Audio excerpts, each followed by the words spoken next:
Usually, historic houses are saved through concerted efforts as communities come together to preserve their legacies. But occasionally, with a bit of luck and a lot of confusion, others are spared the wrecking ball. Hi everyone, Ken here. Today we are heading out to Washington, D.C. to explore the oldest surviving house in the nation's capital. Make sure to hit that subscribe button so you never miss an exciting episode of This House. When newlyweds, Christopher and Rachel Lehman, set out to build their humble home, they had no idea that it would one day become one of the most important buildings of the nation's legacy. In 1764, they purchased a lot in Georgetown, which was at the time located in the province of Maryland. The one-story vernacular house was constructed from fieldstone and blue granite blocks, most of which were cut to be 3 feet thick.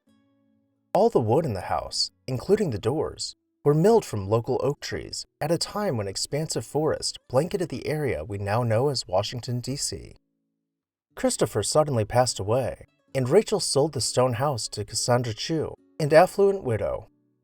In 1767, she began expanding the house, essentially building a brand new house on top of the existing one, updating the architectural style to pre-revolutionary colonial.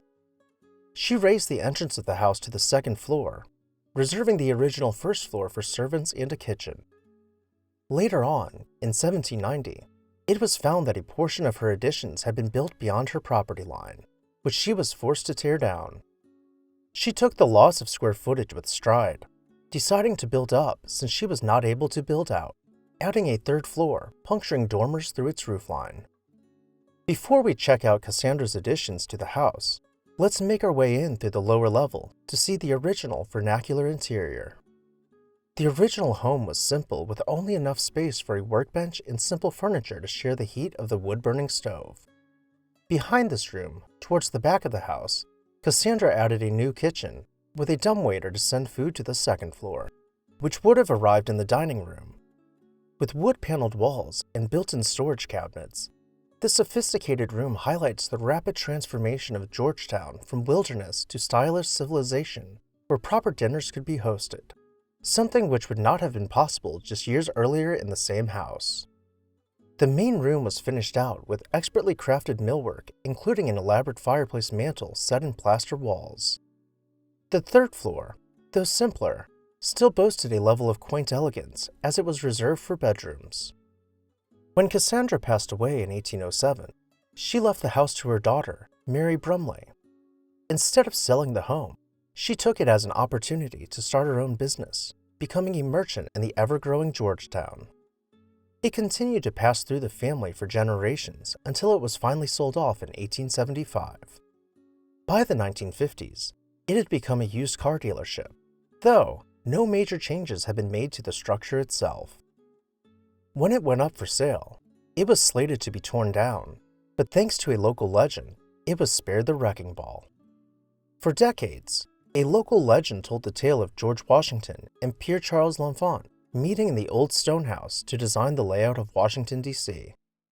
But in fact, they had been meeting at Suter's Tavern. The confusion of these two sites can be attributed to Shu leasing a room in her house to the owner of the tavern's son, John Suter Jr. As the years passed and the facts became muddied by folklore, people began to believe that the old stone house was Suter's Tavern.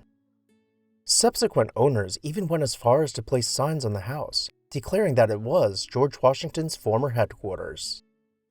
When the building went up for sale in the 1950s, this folklore is the very reason that the federal government purchased the house to preserve it.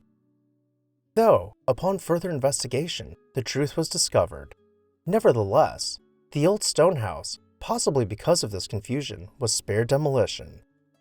Today, it serves as a house museum, boasting the title of the oldest domestic structure in Washington, D.C.